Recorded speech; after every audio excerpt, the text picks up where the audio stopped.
Ассаламу алейкум, мөхтәрәм милләттәшләр. Сез Татарстан Яңа гасыр каналын карыйсыз. Эфирда татарлар тапшыруы, студиядә Илдар Кыямов. Быел без күренекле әдип, язучы, галим, фольклорист Нәкый Сәнбәтнең тууына 120 елны билгеләп үтәбез. Шул уңайдан студиябездә кунакта Казан федераль университеты доценты, филология фәннәре кандидаты Миләүшә Хәбеттинова. Нәкый Сәнбәт Әхмәт Нәкый Сиражетдин улы Закиров 1900 елның 10 гыйнварында туган дип санала. Башкортстанның Малаяз авылында дөньяга килә. Уфада Хәсәния һәм Галия мәдрәсәләрендә укый, Казанда Мөхәммәдиядә белем ала. Талантлы драматург булуыннан тыш, мөгаллимлек белән шөгыльләнә. Халык авыз иҗаты үрнәкләрен туплый. Шагыйрь, тәрҗемәче булуыннан тыш, фольклор һәм текстология буенча да гомере буе туктаусыз фәнни эзләнүләр алып бара. 3 томлык Татар халык мәкальләре дигән хезмәте өчен 1968 елда республиканың Габдулла Тукай исемендәге премиягә лаек була. Нәкый Сәнбәт Татарстанның халык язучысы. Ул 1992 елның 12 сентябрендә Казанда вафат булып, Яңа Бистә зиратында җирләнгән. Хәерле көн, Миләүшә ханым. Хәерле көн. Менә Нәкый абый Сәнбәт турында сөйләгәндә, аның хәтта туган көне дә үзе табышмак. Әйме, шуннан башлыйк әле. Мин башта Нәкый Сәнбәтне өйрәнә башлагач, шок каттым. Бу бит инде совет язучысы булгач, анда обычно биография стандарт рәвештә була. Амында төрле сүзлекләрдә төрле дата. Шуны бер аенда эшләгәч, Юлдус апа белән танышкач, мин сорау бирдем. Мин әйтәм, исеме дә төрлечә языла. Хикмәте нәрсәдә? Юлдус апа әйтә, Нәкый Сәнбәт сентябрьдә туган ул ди. Ләкин әтисе Сиражетдин мулла армияга 1 елга соңра барсын дип, малайын декабрьдә язган иде. Декабрьдә 26-сы язган, записи 29 номер. Һәм юбилеенда яңа хата киткән. Чыршы бәйрәмнәре бит инде декабрьдә. Шуның өчен аның кичәсен күчергәннәр 10 январьда. Һәм шуннан безнең библиографлар шул датадан минус иске стиль дип, яңа дата 29 декабрь шулай туган. Һәм менә шулай бу табып җыри 27 декабрь, 29 декабрь, һәм менә хәзер дә без төгәл кайчан туган Нәкый Сәнбәт әйтә алмыйбыз. Исемендә безнең татар энциклопедиясын ачсаң, Сиразетдинович дип отчествосы язылган, паспортта Сиразиевич. Һәм мин дә Нәкый Сәнбәт белән шөгыльләнә башлагач, миңа әйтәләр, Нәкый Сәнбәт ул дөрес исеме түгел, аның фамилиясе Закиров булган. Сәнбәт ул репрессиядан качар өчен әтисен репрессиягә озатканнар да, шуның өчен үзенә шундый прозвище алган дип миңа аңлаттылар. Андары мин Ханзафаровның китабын ачсам, ул 7нче бабасының исеме икән. Һәм паспорт алганда ул инде 15нче елда Сәнбәт дип язылган, то есть безнең юк язучы Закиров, Нәкый. Әйе, мәктәп дәфтәрләрен, мәктәптә укыганда Хәсәния мәдрәсәсендә мин хәзер ул дәфтәрләрне күрдем, укыдым. Ул анда бөтен шигырьләрен Нәкый Закиров дип имза куя инде. Әмма ләкин ул журналларда бастырганда без инде Сәнбәт һәм төрле прозвищелар белән инде ул үзенә ала псевдонимнар. Чөнки сатирик журналларда басыла, тәнкыйть мәкаләләрен ул төрле исемнәр белән, хәтта үзенең туганнарының исемнәре белән фәнни мәкаләләр бастыра. Гадәте шундый булган. Шуның өчен Нәкый Сәнбәтнең аның иҗатын авылап чыгу өчен бик күп белем кирәк. Бик күп вакыт кирәк. Мин дә шулай дип уйлыйм, хәтта безнең бүгенге тапшыруына да җитмәс иде, ләкин без менә аның бер тармагын алып башлап китик әле, ул да булса балалар әдәбияты. Бу инде аның бик яратып эшли торган өлкәседер дип уйлыйм. Ул бу өлкәдә бик тә ихласлы язучы булган. Әйе, беренче шигыре 14нче елда басылып чыган Нәкый Сәнбәтнең, һәм ул балалар өчен язылган шигыре була. Мин шигырьләрне 10 яшьтән яза башладым дип хатирәләр калдырган ул. Һәм ни өчен балалар өчен яза? Үзе бала булып, үзе шакката ул хатирәләрендә, мин әле үзем ихаха дип уйнап йөргән чакта, инде миңа журналлардан хатлар килә башлады, кычкырып балалар өчен укый торган шигырьләр языгыз дип. Инде сәләтен аның Бабичкина түгел, инде редакторларда таныган булып чыга, менә миңа әле 11-12 яшь дип билгели. Һәм мин моңа инандым, менә бу Морау Батыр дигән китапта Иван патша деген әкияте бар. Һәм мин ул әкиятне укыганда тукталып әйтәм, бу бик шаган Тукайның суанасына өйрәнчек әкият дип башта кабул иткән идем. Һәм монда Гали Рахимның да әкиятен танып алдым Иван мөгезе турында, әмма ләкин структурасына карагач яңалыкта таптым батыр концепциясе. Һәм мин инде туеп алам, әйе мәдрәсәдә укыганда язылган Тукай артыннан Ере, әмма ләкин үз фикерен әйтә бу әкияттә ничек батырны тәрбияләргә.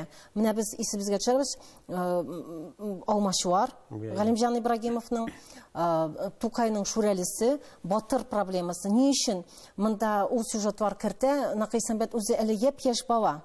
Яңа кешене тәрбияли, милләт хадиме концепциясе өстендә эшлиләр бар бөтенесе, чөнки дәресләрдә бу турыда гел сөйләшәләр. Һәм инде балалар фольклорын җыя башлый. Хәсәния мәдрәсәсендә укыганда беренче табышмак дәфтәрдә китабын инде төзи үзен. Табышмак минем дип менә хатирәләрендә уртаклаша. Мин моңа шок каттым, аның дәфтәрен караганда беренче бара шигырьләр Габдулла Тукайның шигырьләре, Гафуриның шигырьләре дәрестә булган, асыңнан инде үзенең табигатька карата беренче хикәяләр, шигырьләр, табышмаклар белән үзе рәсемнәрдә төшерә. Һәм ул инде үзе генә эшләми, дәфтәрендә ул яшьтәшләрендә бу эшкәндәй балаларны җыеп фольклор җыя башлый. Нәрсә өчен балалар фольклор өстендә эшли, балалар шигъриятен төзи? Чөнки инде гасыр башында татарлар Европа юлына баскач, алар тойганнар моның плюсларында, минусларында, һәм телебезне саклар өчен көрәш алып барганнар. Һәм инде балалар әдәбиятын ул өстендә эшләгәндә үзенең өчен бер максат куйган әдәбият, зурлар өчен әдәбиятның үзенең аудиториясын тудыру өчен. Чөнки мәктәпләр совет лаша башлый, һәм безнең милли педагогик традиция юкка чыга, әдәби традиция юкка чыга, һәм менә бу традицияны саклар өчен ул менә балалар әдәбиятын төзи. Ул акча өчен эшләгән эш түгел. Ул аны менә үзе фән белгече буларак эшләп чыга, чөнки Тукай үзенең ике хрестоматиясын чыгарып, юл күрсәткән. Һәм ул язучыларны үзенә эшкә өндәгән иде балалар әдәбиятын төзергә дип, чөнки балалардан тора безнең халык кем булып киләчәктә. Без аны күрербез дип, үзенә шундый проблеманы күргәч, ул Тукайга бик гашык була. Тукайга аерым бер дәфтәрен үлгәч охшый менә, бер номер чыгара. Үзен Тукайның шәкерте дип әйтә. Әйе, Тукай хәлфә булса, мин Тукайның шәкерте дип әйтә, һәм ул Тукай өчен көрәшә, бәлки аның менә тормыштагы бәхетсезлекләре дә әз булыр иде. Ул менә Тукайны яклап чыкмаса. Һәм мин шаккатам менә бу балалар әдәбиятына төрле жанрда эшли. Төрле жанрда. Менә сезнең алдыгызда китап ни өчен ни булган, мин уйдырым безнең татар биянкасы Гали Рахим дип элек. Хәзер менә бу әкиятләрне, риваятларны укыдым да, Нәкыйсәнбәт булган икәнлеген аңладым, ләкин безнең буынга бу китап килеп җитмәде инде. Аны яңадан басмадылар, ул шул балалар фольклоры эчендә һәм татар фольклоры эчендә басылып калган. Ни өчендер менә аны яңадан бастырмыйлар. Кирәк, чөнки балаларга табигатны аңлар өчен бик күп мәгълүмат бирелгән. Бу фәнни популяр әдәбиятның илгәре дип әйтелгән. Бу мифология. Иң кызыгы нәрсә, мәсәлән, аның цикллар бар. Куянларга, писиләргә багышланган инде дә. Һәм мин бу циклның төзүен шаккаттым. Монда без тагы күрәбез энциклопедик белемле шагыйрь төзегәнлеген. Ул энциклопедик белем бирә, менә биологический справка буларак инде дә, зоологический справка буларак куян турында. Искитмәле. Бу үзе энциклопедия. Халык ничек бәялый куянны? Һәм фән ничек бәялый. Минем өчен бу бик сәер булды, чөнки мин әле мондый структурдагы балалар китапларын күрмәгән идем. Әйе, безнең Бианка бар, рус традициясендә. Ул безнең Лесная газетада төзегән кеше. Менә безнең үзебезнең бар Нәкыйсәнбәт, ул балалар турында нык кайгырган икән. Менә балалар календариеме? Әйе. Менә бу балалар календарен күргәч, 60-нчы елда басылган, безнең инде җипшекчек чоры дип әйтәбез. Идеологиягә да каршы чыкмый Нәкыйсәнбәт, ләкин вакытны билгели безнең төрки календар белән. Бу зур батырлык дип мин саныйм. Безнең битләрне ачып та күрсәтә алабыз. Әйе, чөнки безнең менә борынгыча ел хисабы дип язган. Әйе. Совет календаре бит инде ул рус календарына таянып язылган була, а безнең Нәкый Сәнбәтне күрекмичә балаларга белем бирә, милли аңны формалаштыра календарь аркылы да. Әйтемнәр, мәкаләләр, уеннарны кертеп, әкиятләрне, шигырьләрне кертеп, мин менә шаккатам зур проектлар өстендә эшләгәндә күпме вакытын бирә ул менә бу балалар әдәбиятына, чөнки киләчәк турында кайгыра Нәкый Сәнбәт, уйлап уланы эшли һәм менә нәниләр шатлана. Bütün балалар уеннарында шунда сеңдергән, җыган һәм ул хрестоматия буларак хәзер дә аны кулланырга кирәк. Бу бит спорт кына түгел ди. Бу безнең татар акылы, татар әдәбе дип бәйләү бу уеннарны. Балалар белән еш уйнарга кирәк ди, татар халкының тормышын аңлату өчен. Менә без аны гади фольклорчы дип кабул итәргә тиеш түгел, ул милли аңны формалаштыра торган язучы, энциклопедист, чөнки үзе бер дәүләт булып яшәгән кеше дип мин аны күрәм.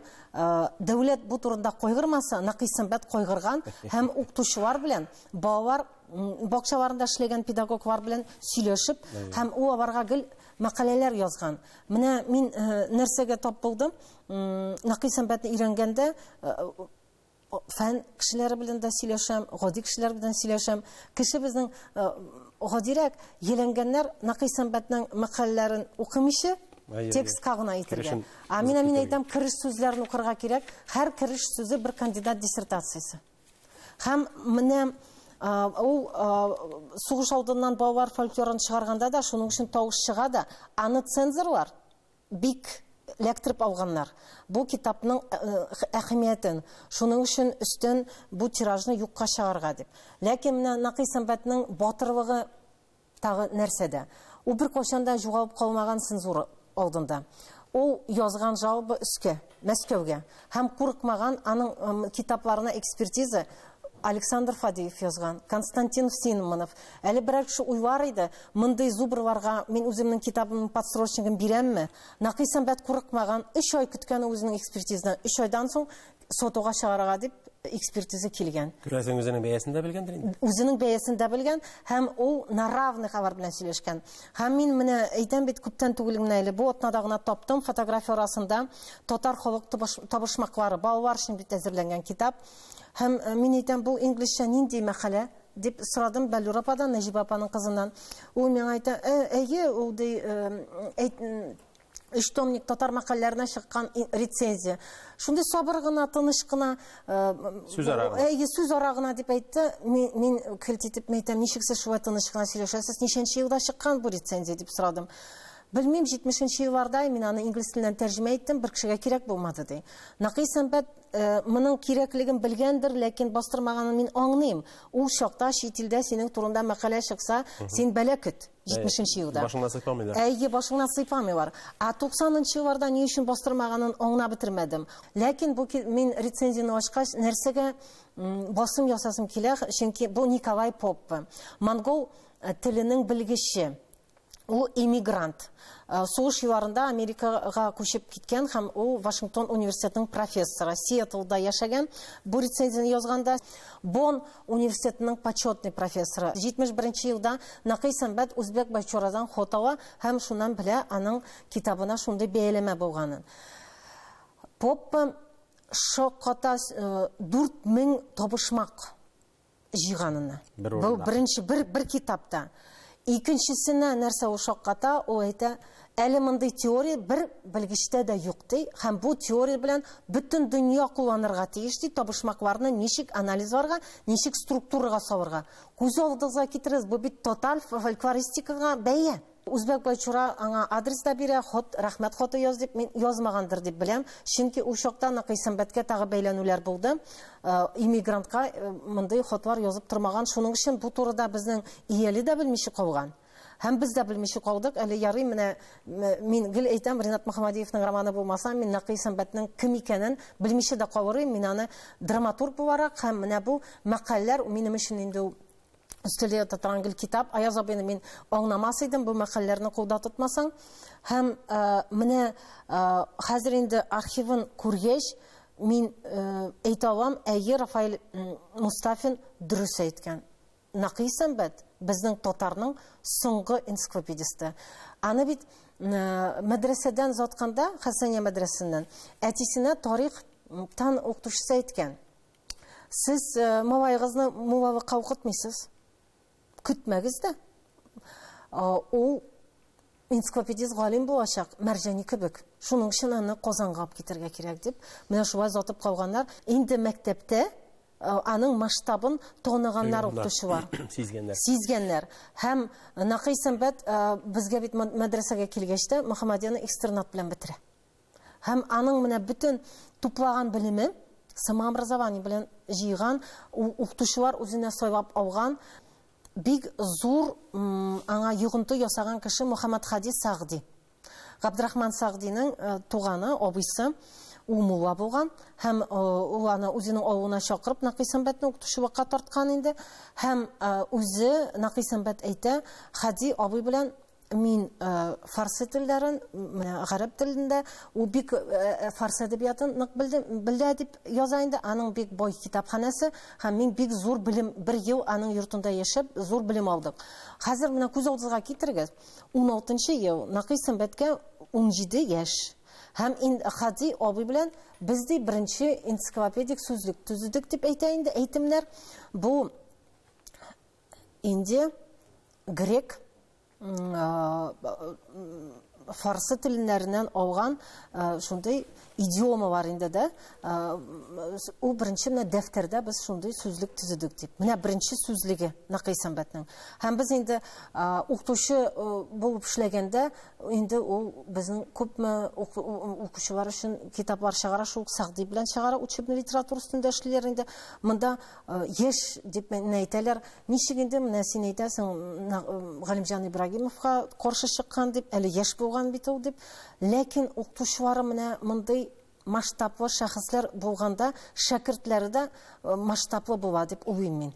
Һәм ул алар янында үзен үстергән Нақый Сәнбәт, һәм аның фикер йөртүе дә 17 яшькә булмагандыр дип беләм мин. Чөнки син инде 16 яшьтә сүзлек төзүдә катнашсаң, татар рус сүзлегендә ул бит инде төзүче, аның белеме зур булган. Шуннан да шулай менә мәкаләләр һәм әйтемнәр китабын әлискә төшереп утырам. Анда мәсәлән бер мәкаләне алсаң, аны бит әле ул берничә эквивалентын китерә берничә телдәгесен.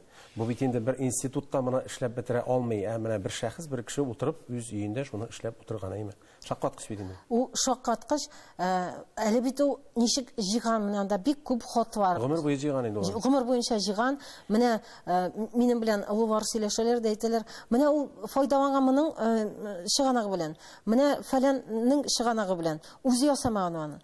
Монда бит әһәмияте кемнең чыганага ул аны күрсәтеп бара. Фәнни аппаратына мин шок каттым Нақый Сәнбәтнең. Гасыр башында инде мәкаләләрендә бүгенге кебек үк стандарт каян нәрсә алганын һәр битендә күрсәтеп бара Нақый Сәнбәт, ссылкасын ясап. Һәм менә мин татар мәкаләләрендә әйтәм, менә бу сүзләрне туктату өчен ачыгыз әле сез аның фәнни аппаратын. Андагы кириш сүз үзе бер диссертация кебек. Артында примечаниесе бар, һәм анда күрсәтә кемнән, шул Җамал Валидидан мәсәлән алганын. Ул кем мәктәп балалары, студентлар. Мәгариф календаре дигән менә. Ул бөтен чыганакларын күрсәтеп барган. Һәм инде аның бөтен перепискасы исән, халык белән аралашкан, халык аңа гел җибәреп торган авыллардан үзе дә җыйган ул. Аны бит инде Сибгат Хәким дә әйтә, бөтен Татарстанны, Башкортстанны, Оренбург өлкәләрен, Себергә үзе чыгып җиргән. Моның артында бит дәүләт тормаган. Ул үзе җыйган. Нәрсә өчен ашыккан ул? Чөнки ул телнең үзгәргәнен сизеп алган. Нақый Сәнбәтне аңлар өчен аның концепциясын. Мәсәлән, миңа менә бик җиңел аны хәзер аңларга, чөнки мин башта беренче укыган әйберем менә аның архивын өйрәнә башлагач, Сукыр Фарахның китабы инде җыентыгы. Ул безнең Чечен инде дә Башкортстанда яшәгән, Нақый Сәнбәт аның белән танышкан, 3 ай аның йортында яшәгән һәм аны язып алган. Һәм Сукыр Фарах исеме астында бу шигырьләр, бәйтләр чыга. Һәм анда бар кириш сүз. Һәм шуңа менә бу кириш сүзне бөтен кеше укырга тиеш. Чөнки сез күрәсез бу киришне сүзен укыгач, Накый Сәмбәт безнең татар теленә нинди ихтирамлы булганын, чөнки ул көрәшкән татар теле өчен. Һәм Габдулла Тукайның әһәмиятен күрә татар телен бүләк иткән өчен дип әйтә. Фарсы сүзеннән арабизмнарын ниләрне чистарткан менә гади татар теле, ничек татар кешесе сөйләшә. Һәм шуның өчен ул менә бу инде китапның кириш сүзен укыгач кына тотынырга кирәк Галимҗан Ибраһимовка багышланган мәкаләне укырга. Накый Сәмбәт тәнкыйтьли Галимҗан Ибраһимовның телен, урыс теленнән бик күп әйбер кергән, казак теленнән бик күп кергән, ул татар теленең чисталыгы турында кайгыра.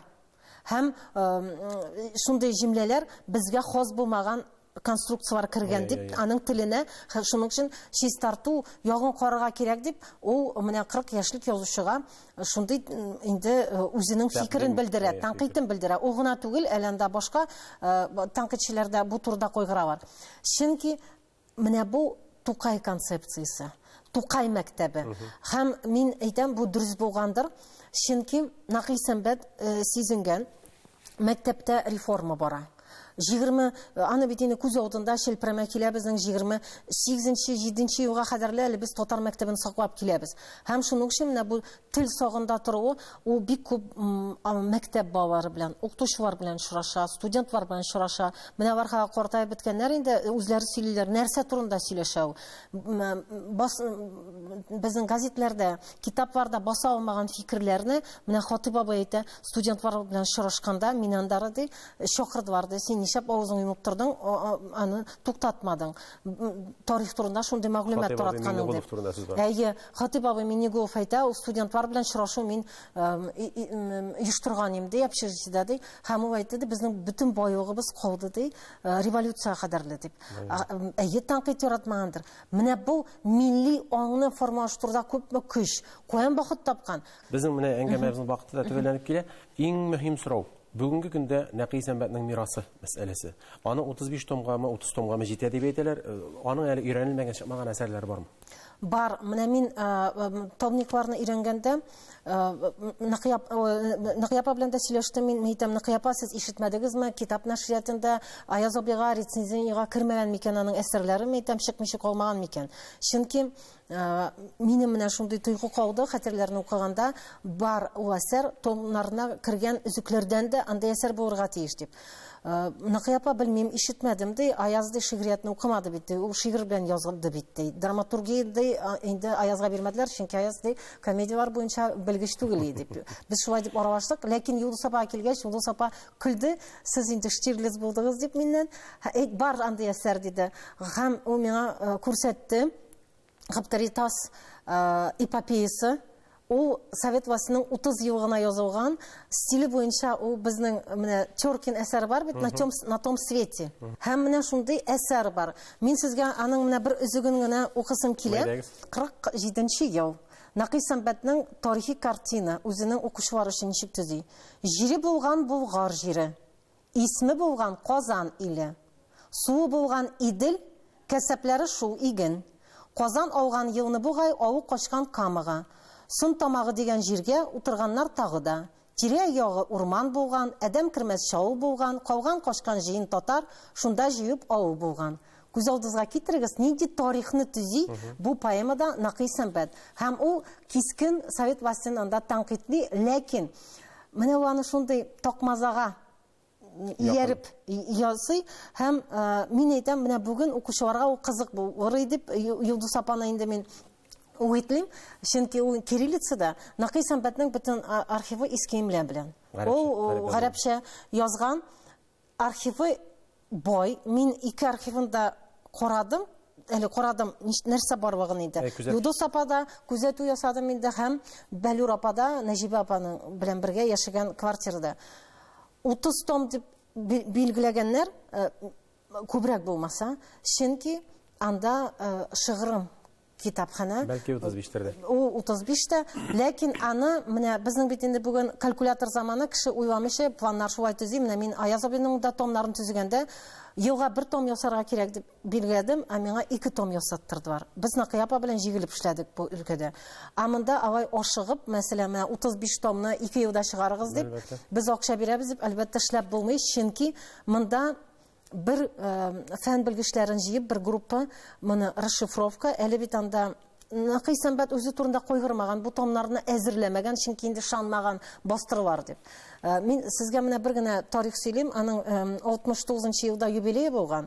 Һәм шунда ул сүзгә кергән, юбилей вакытында инде әсәрләрен бастырабыз дип та сүз чыккан. Тагы Накый сәнбәтнең сүзен тыңламыйча үзенчә басырга булган дәүләт. Шуларга үпкәләп Накый сәнбәт чыгып киткән үзенең юбилейннан шундый сүзләр белән.